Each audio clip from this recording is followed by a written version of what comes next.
Hi YouTube, I'm going to do a real short little quick follow-up video on that restoration of that Colt Python that I had restored for a friend of mine, and I'm going to show you on a computer screen just a couple of the stages in case anybody didn't see any of the original videos.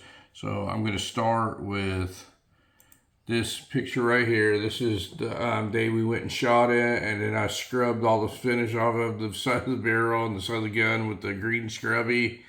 That's what it looked like. It was dirty. We just got through firing 150 rounds through it. I can't remember what we did that day, but it was a lot. And then we had, that's when it went and got all its finish stripped out. It got dipped in acid, all the finish removed from it and disassembled, and was going to be prepped for refinishing.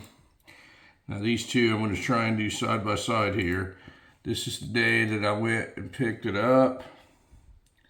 That's what it originally looked like, and it looks better in this picture than it actually did. But that's the shape that it was originally in. The grips are all real faded. This cylinder latch here was a different color, scratches all over it, finish wear, some pitting on it, and everything like that. And this is the finished product. Let me see if I can get this to do a side-by-side frame view for you. That's the finished product. So if you look, there's the finished product, and there's the before.